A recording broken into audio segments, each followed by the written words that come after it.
Hello students, आज हम discuss करेंगे ग्रिफिथ एक्सपेरिमेंट के बारे में। तो यहाँ पे मैंने लेफ़्ट साइड इमेज लगाई हुई है हमारे साइंटिस्ट फ्रेडरिक ग्रिफिथ की, और राइट साइड पे मैंने शो किया हुआ है कि एक माइस के अंदर इंजेक्शन से कुछ इंजेक्ट किया गया हुआ है। अब ये दोनों चीज़ क्या है मैं एक्सप्लेन करती हूँ कि जिस टाइम पे हमें पता नहीं था कि हमारा जेनेटिक मटीरियल डीएनए है, उस टाइम पे बहुत सारे एक्सपेरिमेंट हो रहे थे ये फाइंड आउट करने के लिए कि हमारा जेनेटिक मटीरियल है क्या। उसी में से एक एक्सपेरिमेंट था हमारा फ्रेडरिक ग्रिफिथ का, जिसकी यहाँ पे मैंने इमेज लगाई हुई है। और उन्होंने ये एक्सपेरिमेंट किया था अपने माइस में इंजेक्ट करके। अब उन्होंने क्या इंजेक्ट किया था इसके बारे में बात करते हैं।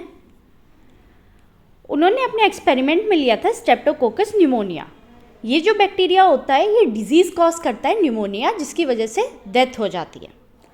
अब इस बैक्टीरिया के दो स्ट्रेन्स है। एक स्ट्रेन है आर स्ट्रेन, आर से मीनिंग है रफ, और सेकंड स्ट्रेन है एस स्ट्रेन जिसका मीनिंग है स्मूथ। अब ये रफ और स्मूथ का क्या मीनिंग है, ये देखो। रफ स्ट्रेन बैक्टीरिया में आपको दिख रहा होगा इनका सरफेस थोड़ा सा रफ है। इसका मतलब क्या है कि इनके पास ऊपर कोई भी कोटिंग नहीं है, इस वजह से ये रफ दिखते हैं। जब भी इनकी कॉलोनी हम देखते हैं किसी भी पेट्री डिश के अंदर, तो ये हमें बड़ी रफ दिख रही होती है। और सेकेंड हैंड पे है हमारा स्मूथ स्ट्रेन बैक्टीरिया, उसको आप देखोगे तो वो ऊपर से काफ़ी स्मूथ दिख रहा है क्योंकि उनके पास पॉलीसैकेराइड की कोटिंग होती है।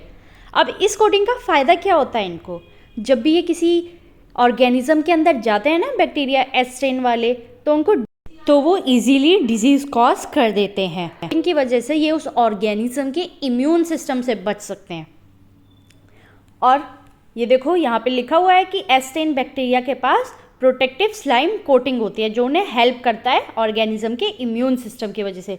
इसी वजह से एस स्ट्रेन जो बैक्टीरिया होता है वो डिजीज़ कॉज कर पाता है, लेकिन आर स्ट्रेन बैक्टीरिया वो डिजीज़ नहीं कॉज कर पाता क्योंकि उसके पास कोई प्रोटेक्टिव लेयर ही नहीं है।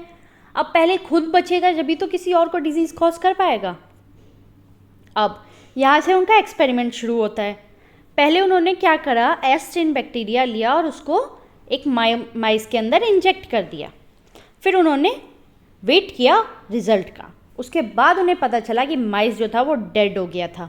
हाँ, माइस डेड हो गया। अब इसके पीछे का रीज़न क्या था, एस स्ट्रेन बैक्टीरिया ने माइस को डिजीज़ कॉज करी न्यूमोनिया, जिसकी वजह से माइस डेड हो गया।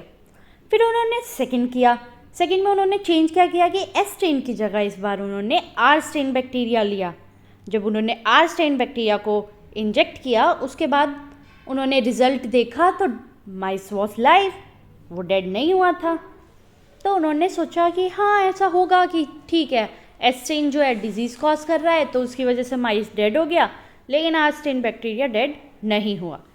फिर उन्होंने सोचा क्यों ना कुछ नेक्स्ट ट्राई किया जाए, कॉम्बिनेशन ट्राई किया जाए। उस कॉम्बिनेशन में उन्होंने क्या किया, एस स्ट्रेन बैक्टीरिया को हीट किल किया और प्लस आर स्ट्रेन बैक्टीरिया लिया।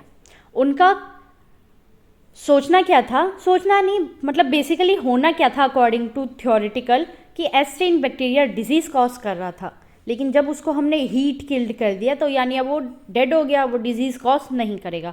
और R strain bacteria already disease cause नहीं कर रहा था, तो इन दोनों का कॉम्बिनेशन डिजीज़ कॉज नहीं करेगा। लेकिन रिजल्ट क्या मिला कि माइस जो था वो डेड हो गया। सो ही वॉज शॉक्ड कि ऐसे कैसे पॉसिबल है। उसके बाद उन्होंने अपने ऑब्जर्वेशन के बेसिस पे अपना कंक्लूज़न दिया कि आखिर में ऐसा क्या हुआ। तो उन्होंने दिया हमें ट्रांसफॉर्मिंग प्रिंसिपल। अब ये ट्रांसफॉर्मिंग प्रिंसिपल क्या बोलता है, ट्रांसफॉर्मिंग प्रिंसिपल बोला कि जो आर स्ट्रेन बैक्टीरिया था उसने एस स्ट्रेन से कुछ तो इनहेरिट किया। हमारा एस स्ट्रेन बैक्टीरिया था वो डिजीज़ कॉज कर रहा था, लेकिन आर स्ट्रेन नहीं कर रहा था। तो आर स्ट्रेन ने एस स्ट्रेन से कुछ तो ऐसा इनहेरिट किया जिसकी वजह से वो ट्रांसफॉर्म्ड हो गया एस स्ट्रेन की तरह बिहेव करने में, यानी डिजीज़ कॉज की। उस टाइम पे तो ये नहीं पता था कि ऐसा क्या है वो। ग्रिफिथ ने बस इतना ये बोला कि जो भी ये ट्रांसफॉर्मिंग प्रिंसिपल है ना, यही हमारा जेनेटिक मटेरियल है। अब बाद में हमें पता चला कि ये जेनेटिक मटेरियल और कुछ नहीं हमारा डीएनए है।